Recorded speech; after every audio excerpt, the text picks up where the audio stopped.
Hello, this is Indoor Gardener 83. This is the update on the Ruby Supreme Guava. This was the first tree I ever purchased. And if anybody wants a fruit tree, a tropical fruit tree that produces all year long and produces a lot of fruit. And it's pretty good too. At first it was like just sour, a little bit sweet.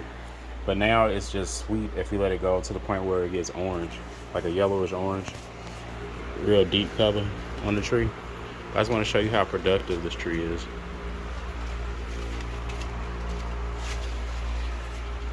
Like it's actually really crazy, and it's to the point where my tree is leaning. I have a bamboo on here, but I have to support it some more. But this is extreme. It's in a 30-gallon fabric pot. It's like everywhere you look, this one's gonna be ready in a couple of days, probably. It's starting to turn yellow. This one. It's another little one. Some over here. But yeah, definitely get one of these trees if you want to grow some tropicals, outside or inside. If you do it inside, that's really great because you'll always have some kind of fruit. It has to get to a point where it's like that, but I've had this tree for 3 years, and I was getting harvest the first year.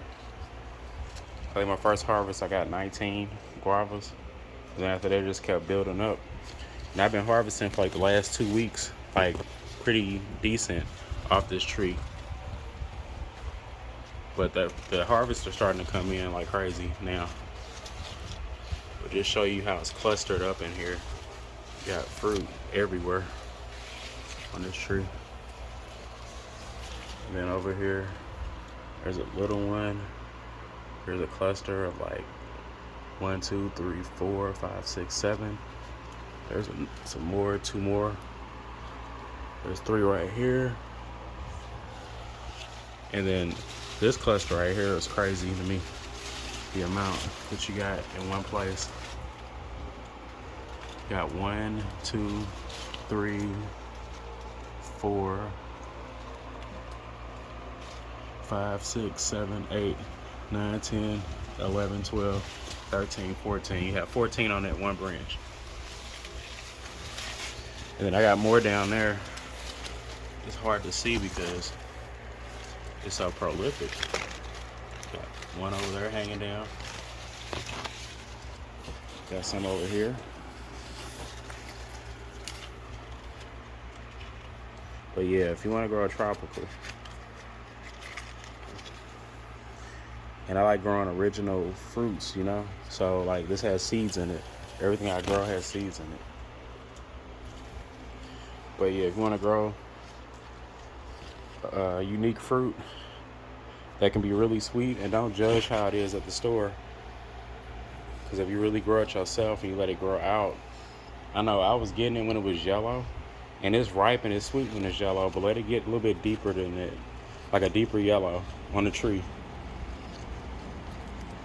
And it's real sweet. It has a real tropical taste and it's real sweet. I'm gonna go over to the other guava tree and let's see what's going on over here too. So this is the mulberry, white Chatoot mulberry. I cut it twice. It fruited a little bit, but it hasn't fruited like a lot. Like I know this whole thing should be filling up, and it was real tall. It was up here, and I cut it back twice, and I mean it's just growing, but it really hasn't put out any fruit for real. Like I think the first time I got 5 fruits on there, and the second time maybe like 4. So I don't know if it's just a thing where you have to wait for a while, and then it'll just start producing. But it's still pretty big, even though I cut it back. Kind of try to give you a profile on it. It's pretty wide. It's pretty low right now. And then this is Jamaican cherry. This is one of my older trees too, and it's been producing for a while. They always have fruit on here. There's one right there. There's another one right here. You got two. Then you got one over here. And you got little ones on here. You see that green? There's a flower bud. There's another one. And I'm sure there's a lot of other fruit on here. I just gotta look around because this tree is huge. It's wide. I need to cut it back a little bit. It's starting to put out, this is a branch that's been there for a while, but it's starting to put out new branches on this side. I'm trying to figure out if I'm gonna let them grow and let the tree bush out even more, or cut them back so I can let these fig trees grow down here. That's a black Madeira, and that's a violet de Bordeaux. Also, I gotta get these leaves up, but I use these leaves as fertilizer. I just put it right back in my pots. It's leaves off my Jamaican cherries, and I'll show you the guava in a minute. Whatever leaves I have that come off my trees, I just recycle them back into the pots. But this Jamaican cherry is always dropping leaves. If you can look up here, you see them all in the tree, and they just fall everywhere. So you always have a constant supply. So it's really cool because you really, once this stuff breaks down really good, you have really good fertilizer, like really good dirt, you know. And then I know last time I showed you a video of this tree was, I already cut this back twice too, but this tree was small. This is the Mexican cream guava.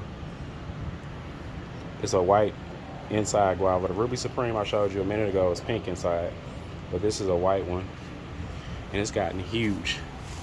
It like it's gonna be huger than the Ruby Supreme. Like it's all the way over here. Look at this crazy growth. That's how guavas grow. Guavas just spread out and go everywhere. And then I got branches over here laying up against the Silaswood Sapodilla. I got some Dino Kale, well, that's Premier Kale, and then I have Dino Kale over there, and some Siberian, and some Swiss chard. But this is a little cherry tomato plant.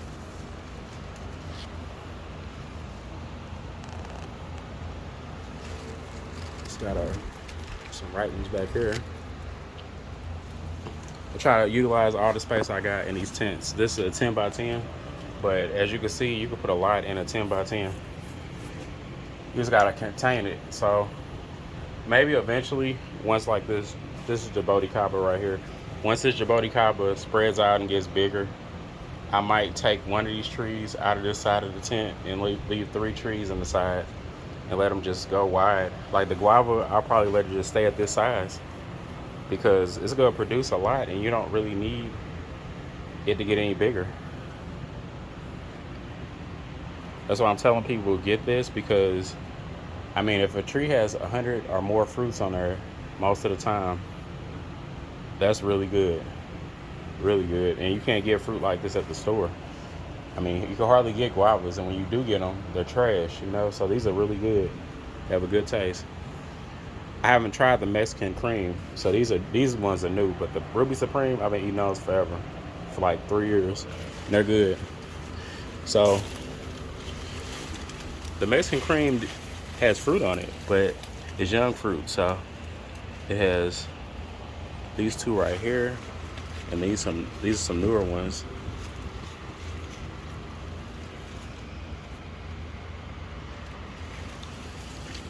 And then here are some other ones over here. So a cluster of 4 of them. But I can't wait to try this one. I heard it's sweeter, even though the other one is sweet. But we'll see. So the Jaboticaba, I hand pollinated probably 3 or 4 days ago, I guess. Or maybe it was about a week. I don't think it was a week. But it's flowered. It flowered again. It flowered twice. So I pollinated it once and then it flowered again. But as you can see, it takes hardly any time and they start growing. I think it's like from flower to fruit. It was like 2 weeks the last two times. So that's pretty fast. And it tastes really good too. So I would suggest, if you can, these take forever to fruit, but get one of these. You can keep them in a small pot. It's in a 7-gallon pot. I'm gonna put it in a fabric pot eventually, probably like a 10 or a 15-gallon, and let it live there for the rest of his life. But yeah, it's gonna have a pretty nice harvest, it looks like, this time. But I'll probably post an update video on how it looks. It's pretty amazing how that plant grows. And then this is the papaya. This is the Red Lady papaya.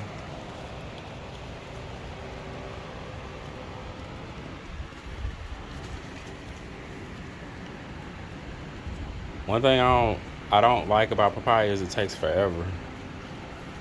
I looked it up the other day. It said it can take up to 4 months to finish. So that's a long time. But I will say this is the best papaya I've ever tasted. Like Meridol and Red Lady, but I almost want to say this tastes better than the Meridol to me, easily. The Meridol just gets big, but the red papayas are where it's at. Don't do the yellow and the orange unless you can find one that's good. I heard the Solo was good, but I never tried it. But yeah, these are really sweet and have a good taste. They don't have that vomit taste behind it, like the ones from the grocery store do. But yeah, this is Indoor Gardener 83. Just want to do an update on the papaya tree and both the guava trees, and then a little mini tour of what's going on, like Djibouti Cobbler. Go back to Jamaican cherries real quick. Jamaican cherries.